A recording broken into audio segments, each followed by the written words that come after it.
नीलकंठ नीलकंठ वर्णी क्या सच में महादेव का रूप थे? चलिए आइए जानते हैं। हेलो गाइस, मैं आप सभी का अपने यूट्यूब चैनल पर स्वागत करती हूँ।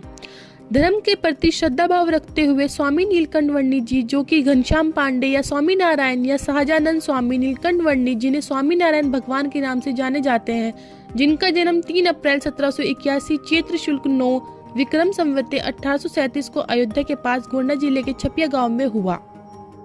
रामनवमी होने का कारण संपूर्ण अयोध्या में उत्सव का माहौल था।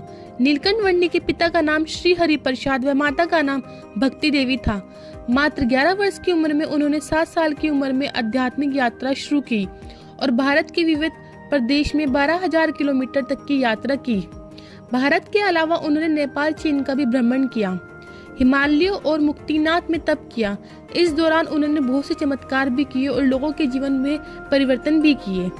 चलिए आइए, बहुत से चमत्कारों में से हम आपको आज एक चमत्कार के बारे में बताते हैं।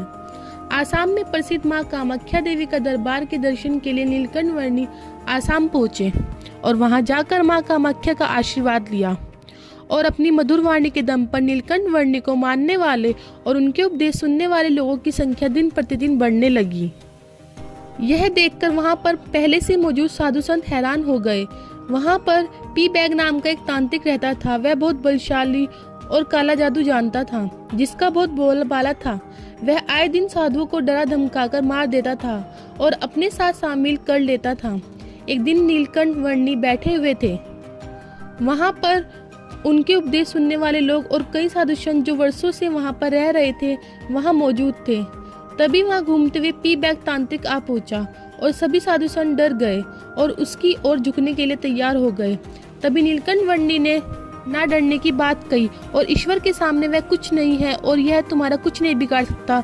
तभी वहां मौजूद लोगों और साधु संतों ने बताया कि यह बहुत ताकतवर है। लेकिन पी बैग तांत्रिक नीलकंठ वर्णी की बात सुनकर आग बबूला हो गए। अपने सारे जादुओं का इस्तेमाल किया, लेकिन नीलकंठ वर्णी पर कोई असर नहीं पड़ा। तब पी बैग तांत्रिक ने भगवान हनुमान जी का आह्वान किया। हनुमान जी आए और उन्होंने सबसे पहले नीलकंठ वर्णी को प्रणाम किया और पी बैग तांत्रिक को ही मारने के लिए आगे बढ़े, जिससे पी बैग तांत्रिक की हालत बहुत खराब हो चुकी थी। वह समझ चुका था कि नीलकंठ वर्णी कोई सामान्य संत नहीं है। तब तांत्रिक चरणों में गिरा और उनसे क्षमा मांगी।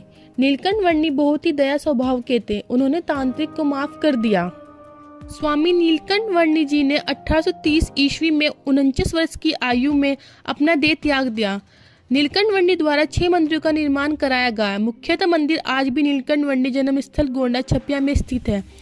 भगवान नीलकंठ वर्णी का नाम नीलकंठ महादेव के नाम से जोड़ा जाता है, लेकिन नीलकंठ वर्णी एक तपस्वी थे जो ईश्वर स्वरूप माने जाते हैं।